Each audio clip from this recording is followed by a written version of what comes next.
Think about the last time you tried to ask a machine to write an email.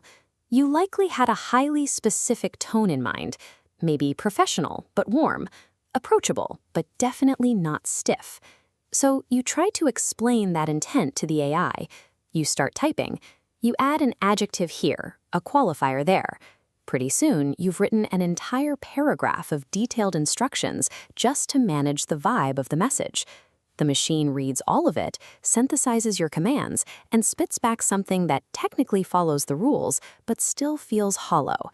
It gets the tone exactly half right. We are bumping up against the core limitation of language. Words describing a pattern, a format, or a style are merely a flawed approximation of the pattern itself.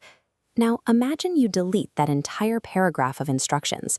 Instead, you simply paste in 2 pre-written examples of past emails that already possess that exact professional but warm tone. The model gets it immediately.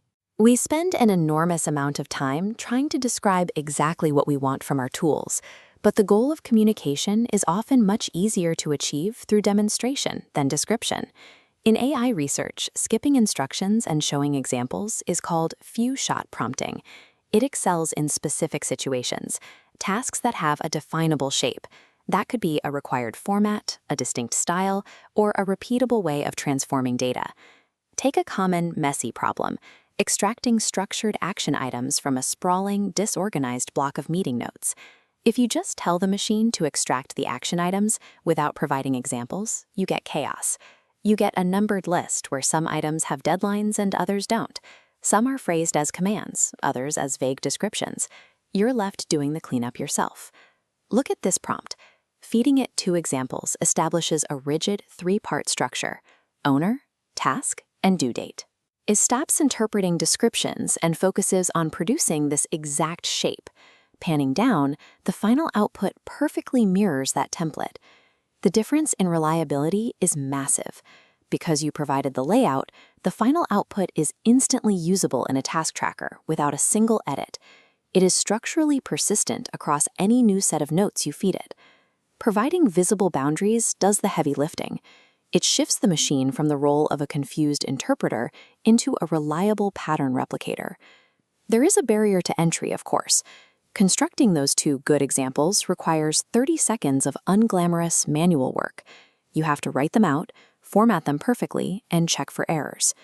When building these prompts, follow the rule of 2 to 3. 2 examples build the baseline pattern. A 3rd example confirms the pattern and resolves edge cases. But adding a 4th or a 5th wastes computational resources and over-constrains the model. You also have to choose representative examples. If you feed the machine extreme anomalies, it locks onto them. It assumes every subsequent request is going to be just as weird as your examples. Then there's the quality amplification effect. The model blindly imitates what you show it.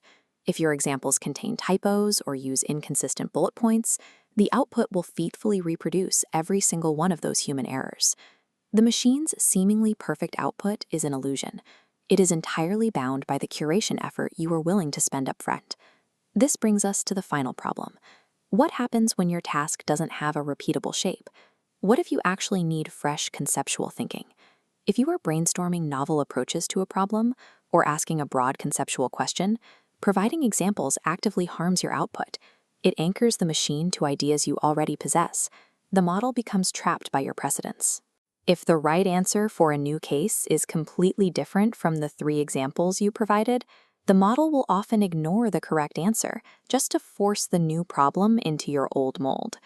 This leaves us with a straightforward decision rule. If a task is a repeatable pattern, spend the 30 seconds to set up examples. If it's a one-off question requiring a vast, open search, leave the prompt alone. Few-shot prompting offers mechanical, relentless precision for your structured data. Providing no examples offers expansive freedom for your conceptual ideas. Use these tools with intent.